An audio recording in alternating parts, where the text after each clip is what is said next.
Imagine this for a moment. Just this. This sharp contrast. You're at the peak, the absolute pinnacle of athletic fame. There are the Olympic finals, the spotlights, and there's Ryan Lochte. 12 medals around his neck, 6 of them gold. He's an icon. The American swimming icon, yeah. And then you hold that image and you just fast forward to today. That same icon is now facing this just devastating reality. That's unbelievable. We're talking over $270,000 in debt, a brutal public custody battle, and the allegations in court involve serious drug use. And then the ultimate sign of collapse. Auctioning off the gold medals, the very symbols of his greatness. So how does an athlete who was, a perennial million-dollar earner, second only to Michael Phelps, fall into a financial hole so deep he has to sell his own legacy? That's the core question. We've pulled apart all the sources, the court filings, police reports, public statements, to really get the domino effect here. This is our deep dive into the trail of destruction that started in Rio and ended with the auction of his gold. Lochte's $270 case secret. What went wrong? Welcome to the deep dive. Our mission here is to trace the actual lines of cause and effect, because this isn't, just another celebrity decline story. It's not bad luck. Right. When you look at the source material, you see this this intense multi-year process. We're calling it the erosion of excellence. The erosion of excellence. I like that. Yeah, because a single catastrophic scandal in 2016 created this permanent vulnerability. His entire financial structure became brittle.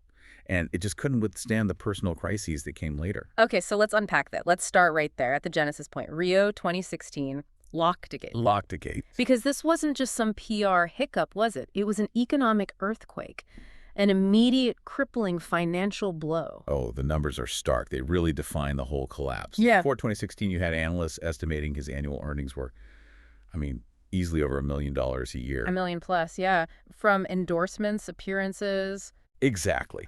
But the second the truth about Rio came out, that income it plummeted permanently. We're talking an average of maybe $75,000 to $150,000 in the years after. Wait, from over $1 million to maybe $150,000. That's the drop. Yeah. You're looking at a permanent structural loss of maybe $5 to $10 million in future lifetime earnings? And the irony is the incident itself it was just so ridiculous. We have to go back to the core lie he told. He claimed he and his teammates were robbed at gunpoint. Right, by people posing as police. It sounded terrifying. But the reality, what the Brazilian police actually found, was entirely different, and frankly, so much more damaging to his reputation. What was it again? They were intoxicated at a gas station. Yeah, they were drunk. And they vandalized the place. The sources confirm a door was damaged, a soap dispenser was broken, a sign was torn down. So the confrontation was with armed security guards. Yes, who were demanding they pay for the damage before they could leave. So they weren't victims of a high-stakes robbery. Not at all. They were just caught by security and had to pay about 100 reals and $20 to get out of it.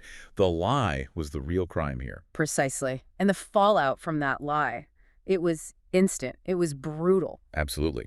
The charge in Brazil for false reporting was eventually dismissed in 2017, but the court of public opinion, and maybe more importantly, the corporate sponsors, they passed judgment immediately. The sponsors just fled. We're talking 4 major endorsements gone overnight. Giants like Speedo and Ralph Lauren. Which is a sign that his brand had become like toxic waste. Yeah. Speedo even did that famous move of donating 50,000 of his fee to a Brazilian charity. That's how fast they wanted to distance themselves. And it wasn't just the sponsors. The governing bodies came down hard. Oh, yeah.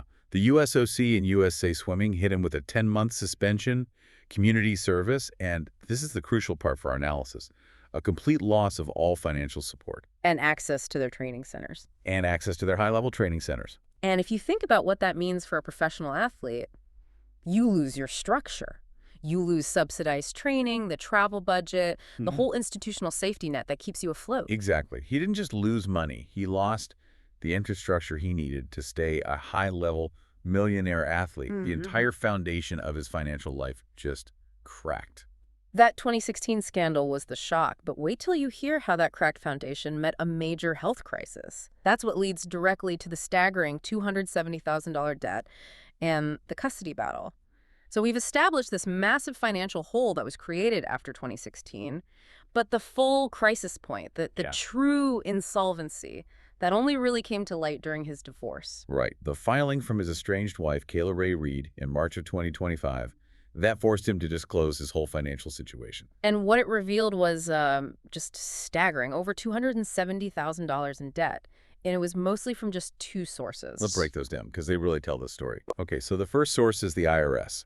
Lochte owed nearly $100,000 in unpaid federal taxes for 2021 and 2022. Which points to, what, diminished income not meeting his expenses?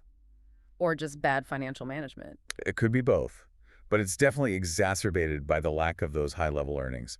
But the second category is what really blew up the total. The medical bills. Over $167,000 in outstanding medical and hospital bills. That is a colossal figure for medical debt. Where did that come from? It all goes back to a major event in 2023. He was in a really serious near-fatal car accident in Gainesville, Florida. I remember hearing about that. He had some severe injuries. Multiple injuries. A broken femur, extensive forehead abrasions, just a really bad crash. But I mean, how does an Olympian who's making seven figures not have insurance or some kind of safety net to handle a $167,000 medical emergency? And this is where that 2016 erosion comes right back into play. The sources suggest that the sustained loss of that high-end sponsorship money, that institutional support, it meant that when the 2023 health crisis hit, he had zero structural resilience. So the accident created this massive, catastrophic debt that his post-scandal income just couldn't handle. It couldn't service it. Yeah. Not even close. So you have the financial crisis from 2016 plus the health crisis of 2023, and that creates the pressure that just causes his entire personal life to collapse. And that pressure directly catalyzed the legal filing. Kayla Rae Reid filed for divorce, citing the marriage was irretrievably broken, that Lochte was prone to betrayal. But her request was much more serious than just a split. Yeah, she asked for sole parental responsibility. Arguing that shared custody would be, and this is a quote, detrimental to their children. And this is the part of the source material that gets really, really difficult. The claims from the court documents are just shocking. They are. Reid alleges she found evidence of drug use around their home. The reports specifically mention finding mostly empty baggies of cocaine. And where she allegedly found them, it just adds this heartbreaking dimension to it. She claims she found bags in their 8-year-old son's bathroom. And, most disturbingly, inside their 6-year-old daughter's bed. She also claims she caught him using nitrous oxide inhaling the gas in the garage right in front of one of the kids. And there were other allegations of him driving the kids to school while impaired, falling asleep while supervising them. It paints a picture of a household under just tremendous strain and risk. But it's vital we present Lochte's side of this, his counter-narrative. Right, which acknowledges the substance abuse but disputes the danger claims. He admits that the 2023 car crash sent him to a really dark place, depression, loneliness, and that led to his substance abuse. He announced in September 2025 that he completed rehab and was, at the time, 54 days sober. But on those central explosive claims about safety, he adamantly denies them. He says he never used drugs in front of or around his children and never drove them while intoxicated. And his explanation for being found asleep in his truck? He said the home environment had become overwhelming and very toxic, and that he sometimes needed a moment of rest outside before going back in. If you're finding yourself captivated by how these personal struggles intersect with the pressure of fame, make sure you are subscribed to the deep dive. We're moving now to the ultimate consequence of this debt. Selling off his own past. The only way you can address a debt of that size with that kind of income is massive liquidity, which is why we get to the liquidation of his legacy. The auction of his Olympic medals. Through Goldin in December 2025. He's putting 3 of his 6 gold medals up for sale from 2004, 2008, and even the 2016 relay gold he won right before the scandal that ruined his brand. And of course, Lochte launched a major PR campaign to manage the optics of it all. He's trying to frame it as this, inspirational move. Right, saying he never swam for the gold medals and they were just the cherry on top. Stating he wants them to inspire others. Which I find that a little hard to square with the $270,000 debt hanging over his head. Is this really altruism or is it just a desperate need for cash? Well, the sources strongly suggest financial desperation. The auction was announced right alongside reports of the tax liens and medical debts. The timing connects the sale directly to a need for immediate cash. And the market sees the value. That 2008 relay gold got a high bid of $32,000, mainly because of its connection to Michael Phelps. Exactly. And this is where the narrative battle really heats up.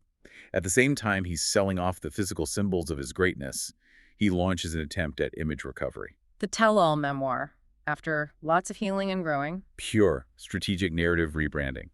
He used the teaser for it to position himself as a vulnerable survivor. Claimed he went from most eligible bachelor to most hated person in the world. And he attacked the marriage directly, said he had a son on the way with someone he barely knew, and that he was being belittled at home. And naturally, that triggered a very public, very effective counterattack from Kayla. She didn't use harsh words, though. She used his own. The receipts. She posted a video of their emotional 2018 wedding vows. In the video, he's crying, praising her for standing by him during his darkest days right after Rio. He credits her with giving him a reason to live. The contrast between his harsh 2025 memoir tease and his profound 2018 words was, well, it was absolutely damning. That backlash forced immediate damage control. Oh, yeah. His new narrative was torpedoed. Lochte had to issue a follow-up statement. He admitted his own faults, saying, "I would be lying if I said I was a good husband. I wasn't." He credited therapy with his ability to change, but you can see the damage was done. It just shows how hard it is to control your narrative when your past is so public. And while all this is playing out, he's already moved on. He debuted his new relationship with a kindergarten teacher he met through his kid's school. Molly Gillihan. And the timing of that, of course, drew a lot of criticism. Of course. Given the custody battle and the betrayal accusations, he got out ahead of it, though, insisting he didn't start pursuing her until after he was served divorce papers. He said plainly, "I didn't cheat." So let's bring this all together. We've traced this decade-long collapse, starting with Lochtegate, which just destroyed his career earnings. That structural failure left him totally unable to handle the financial reality of medical debt and tax liens later on. And that financial pressure, combined with his substance abuse struggles, led directly to this heartbreaking custody battle we're seeing play out now. So his response, the memoir, the auction, it's a transparent attempt to craft a new identity and really to monetize his personal pain to solve his liquidity crisis. He's trying to pivot from disgraced Olympian to vulnerable survivor. It's the challenge every elite athlete faces, finding purpose and financial viability after the sport ends. And Ryan Lochte's story is just a profound lesson in brand management and in a long tail of deception. The critical question for you to think about is this. What happens when the narrative you fabricate, the robbery in 2016, eventually destroys the reality you were trying to protect, your financial stability and your family life? His attempt to monetize his struggle is real, but the deepest lesson is this. Can he successfully craft this new vulnerable survivor narrative before the financial and legal pressure completely bankrupts his credibility? That's the cliffhanger we're left with. You've been listening to The Deep Dive. Thanks for tuning in, and don't forget to subscribe for more deep dives into the stories that matter.